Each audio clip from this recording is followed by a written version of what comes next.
Hello everyone, welcome to my YouTube channel, and this is a class of class 10th of science, and we have chapter number 6, life processes.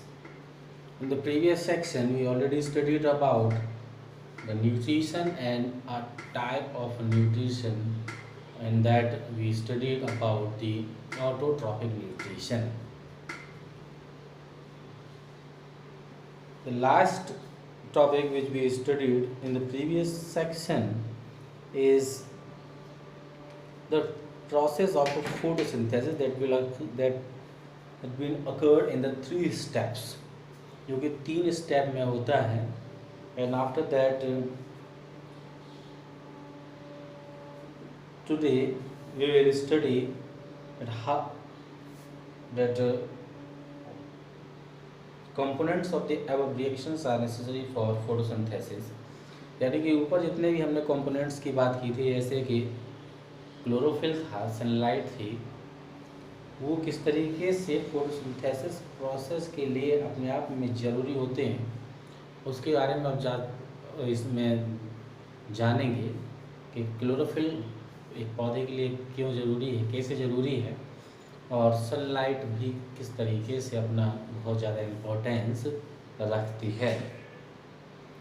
To understand that how the chlorophyll is necessary for the plant, activity number 6.1 is given. 6.1 है activity जो हमें बताएगी कि एक पौधे के लिए chlorophyll किस तरीके से अहमियत रखता है. If we carefully observe a cross section of a leaf under the microscope के द्वारा अगर हम किसी भी लीफ की क्रॉस सेक्शन एरिया को अगर हम देखें, we will notice that some cells contain green dots. हम ये देखेंगे कि कुछ वहाँ पर सेल्स ऐसे मौजूद हैं जिसके अंदर कुछ ग्रीन डॉट्स मौजूद हैं. These green dots are cell organelles called chloroplast. और ये ग्रीन डॉट्स ही वो सेल ऑर्गेनल्स हैं जिनको क्लोरोप्लास्ट के नाम से जाना जाता है, जिसके अंदर क्लोरोफिल मौजूद रहता है. Chloroplasts are cell organelles which are found as a green dots in which the chlorophyll is present. Chlorophyll उन्हीं क्लोरोप्लास्ट के अंदर मौजूद रहता है. अब एक एक्टिविटी है जो बताएगी कि क्लोरोफिल फोटोसिंथेसिस प्रोसेस के लिए कैसे ज़रूरी है. उसके लिए एक्टिविटी है 6.1. Activity 6.1, how chlorophyll is necessary for photosynthesis. Photosynthesis process के लिए क्लोरोफिल कैसे जरूरी है, इस एक्टिविटी में जानेंगे. First of all we have to take a potted plant with the variegated leaves. सबसे पहले करना क्या है, एक पौधा लेना है जिस जैसे हम पौधे घर में लगा लेते हैं, गमले में लगा लेते हैं, उस तरीके का एक पौधा लेना है जिसकी पत्तियां जो है एक तरीके से अलग अलग तरीके से आपको वहाँ दिखाई दे रही हो, उस तरीके का लिया गया जो पौधा है. Mean potted plant which will taken in this activity, we have to keep that plant in a dark room for 3 days. कम से कम 3 दिन के लिए उस पौधे को एक अंधेरे कमरे में रखना है, जहाँ पर बिल्कुल भी लाइट ना पहुँच रही हो, जहाँ पर बिल्कुल भी सनलाइट ना पहुँच रही हो. जिसके होगा क्या, जितना भी स्टार्च उस पौधे के अंदर मौजूद था, वो स्टार्च क्या होता है, एक तरीके से जो पौधे अपना खाना फोटोसिंथेसिस प्रोसेस से बनाते हैं, that is formed in terms of the carbohydrates. वो कार्बोहाइड्रेट्स की फॉर्म में वहाँ पर तैयार करते हैं, ग्लूकोज की फॉर्म में तैयार करते हैं, और बचे हुए खाने को अपने अंदर वो स्टार्च की फॉर्म में कन्वर्ट कराकर स्टोर कर लेते हैं. वो स्टार्च समय समय पर वो इस्तेमाल करते रहते हैं जब जब उनको वहाँ पर ज़रूरत पड़ती है. तो तब 3 दिन के लिए कम से कम उस पौधे को उस अंधेरे कमरे में रखें, जिससे कि जो स्टार्च उसके अंदर मौजूद था वो पूरा का पूरा उसके अंदर खत्म हो जाए। Now keep the plant in sunlight for about 6 hours. 3 दिन रखने के बाद उस पौधे को निकालें और कम से कम 6 घंटे के लिए सूरज की रोशनी की उपस्थिति में रखें, सूरज की रोशनी में उसको रख दें। After that pluck a leaf from the plant, एक पत्ती उस पौधे से तोड़ें, mark the green areas in it and trace them on a sheet of paper. भाई आपने एक पत्ती वहाँ से तोड़ ली और पत्ती के तोड़ने के बाद जहाँ जहाँ पर ग्रीन डॉट्स थे आपने उसको मार्क कर दिया कि कहाँ कहाँ पर वो ग्रीन डॉट्स जो है मौजूद हैं। Now dip the leaf in a boiling water for a few minute. जो भी लीफ आपने वहाँ से तोड़ी थी, जो भी पत्ती वहाँ से तोड़ी थी, उस पत्ती को उबलते हुए पानी के अंदर कुछ मिनट के लिए डुबो दें, डाल दें।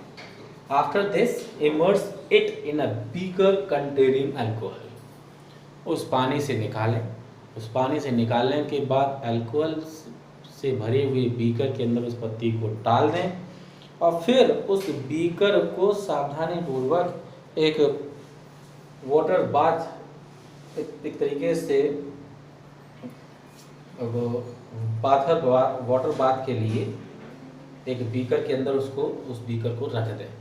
एक बड़ा सा एक और हमने वेसल लिया है जिसके अंदर उस बीकर को रख देना है till alcohol begins to boil, तब तक और फिर उसको गर्म कराएं, तब तक गर्म कराएं जब तक कि वो अल्कोहल जो अपने आप में बॉयल करना स्टार्ट नहीं हो जाता। सीधे नहीं करा सकते, बॉयल अगर सीधे कराएंगे तो ज़्यादा से ज़्यादा हीट उस अल्कोहल को मिलेगी, वो अपने आप में जलना स्टार्ट हो जाएगी। स्टार्ट फायर, जलना वो स्टार्ट हो जाएगा अगर उसको हम डायरेक्टली गर्म कराते हैं। तो इसलिए एक तरीके से एक दूसरे वेसल के अंदर उसको रख देंगे, उसको गर्म कराएंगे, इनडायरेक्टली गर्म कराएंगे जिससे कि वो अल्कोहल अपने आप में बॉयल करना स्टार्ट कर जाए। What happens to the color of the leaf? What is the color of the solution? जब हमने उसको गर्म कराया, गर्म कराने के बाद क्या होगा, उस सॉल्यूशन के साथ क्या होगा और उस पत्ती के रंग के साथ भी क्या होगा। जब इतना सब हम करेंगे तो उसके बाद हम ये देखेंगे the solution become dark in colour. Solution का जो रंग है वो अपने आप में डार्क हो जाएगा। It is because of chlorophyll is soluble in alcohol.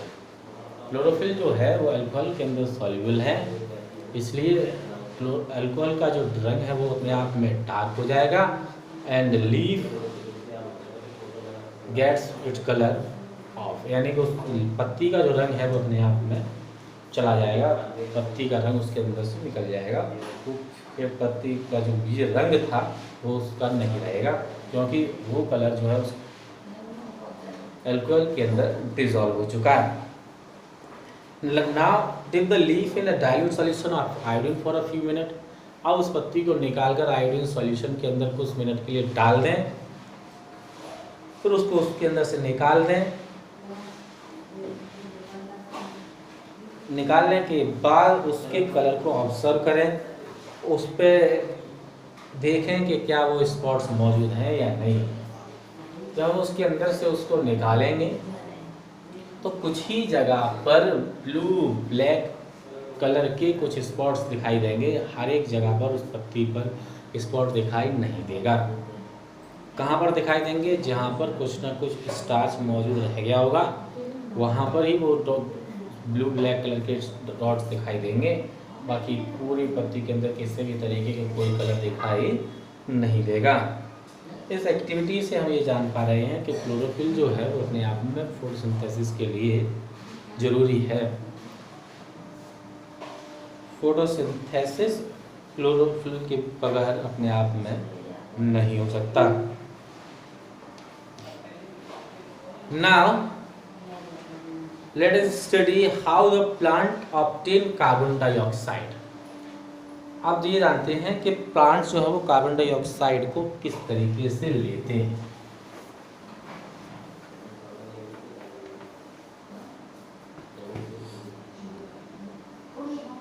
in the class 9th we had talked about stomata. Class 9th के अंदर हमने स्टोमेटा के अंदर पढ़ा था. Stomata are the tiny pores present on the surface of the leaves. Stomata जो है वो छोटे छोटे पोर्स होते हैं जो एक लीव के सरफेस पर मौजूद होते हैं, पत्ती के सरफेस पर मौजूद होते हैं. ज़्यादातर गैसेस एक्सचेंज जो होता है उन पत्तियों के अंदर वो इन्हीं पोर्स के द्वारा फोटोसिंथेसिस प्रोसेस के अंदर एक तरीके से होता है, या फोटोसिंथेसिस प्रोसेस जो होता है वो लगभग इन्हीं पोर्स के द्वारा लगभग होता है. यानी छोटे छोटे पोर्स हैं जिसके अंदर से गैसेस एक्सचेंज होता है, यानी कि कार्बन डाइऑक्साइड वो पौधे उन्हीं पोर्स के थ्रू लेते हैं और ऑक्सीजन को उन्हीं पोर्स के द्वारा छोड़ा जाता है, बाहर निकाला जाता है.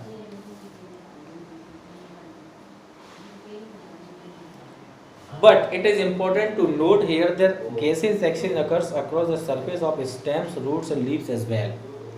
लेकिन जानने वाली बात यह है कि न केवल पत्तियों के द्वारा ही बल्कि स्टेम रूट्स के द्वारा भी गैसियस एक्सचेंज अपने आप में चलता रहता है. Since large amount of water can also be lost through these stomata, water molecules जो उस पत्ती के अंदर मौजूद रहते हैं उनका भी एक्सचेंज जो है, यानी कि बाहर जाना है कि अंदर जाना है, ऑस्मोसिस जो प्रोसेस है वो भी इन्हीं पोर्स के द्वारा वहाँ पर होता है. The plant closes these pores when it does not need carbon dioxide for photosynthesis. पौधा जो है इन पोर्स को अपने आप में बंद कर लेता है जब कार्बन डाइऑक्साइड की ज़रूरत होती नहीं है, फोटोसिंथेसिस प्रोसेस हो नहीं रहा होता है, तो पौधा जो है वो अपने इन पोर्स को बंद कर लेता है और जब ज़रूरत पड़ती है तब इन पोर्स को अपने आप में खोल लेता है. ये जो ओपनिंग और क्लोजनिंग है, the opening and the closing of the pores is a function of the guard cells. और ये जो ओपनिंग और क्लोजिंग है ये अपने आप में गार्ड सेल्स के द्वारा की जाती है. Guard cells swells when water flows into them. पानी वाटर मॉलिक्यूल जब आप एंटर करते हैं, वाटर मॉलिक्यूल जब उसके कांटेक्ट में आते हैं तो अपने आप में स्वेल कर जाता है, अपने आप में फूल जाता है. फूलने के कारण स्टोमेटल फोर्स जो अपने आप में खुल जाते हैं. गार्ड सेल्स अपने आप में जैसे ही स्वेल करते हैं, फूलते हैं, उन फूलने के कारण ये पोर्स जो है खुल जाते हैं और जैसे ही उन गार्ड सेल्स के अंदर वो वाटर अपने आप में लॉस हो जाता है, जो आया था उसके कांटेक्ट में, जब उससे दूर चला जाता है तो उसके कारण वो अपने आप में कॉन्ट्रैक्ट कर जाते हैं, सिकुड़ जाते हैं और उस सिकुड़न के कारण जो पोर्स हैं, स्टोमेटल पोर्स जिनको हम बोलते हैं, वो अपने आप में बंद हो जाते हैं. तो इस तरीके से गार्ड सेल्स के द्वारा इनका खुलना और बंद होना पाया जाता है और ये वो पार्ट्स हैं प्लांट के, इनके द्वारा ज़्यादातर गैसियस एक्सचेंज इन पौधों के अंदर हो पाता है. Now in the next activity we will learn that how the sunlight is necessary for photosynthesis process, and this we will learn in the next video.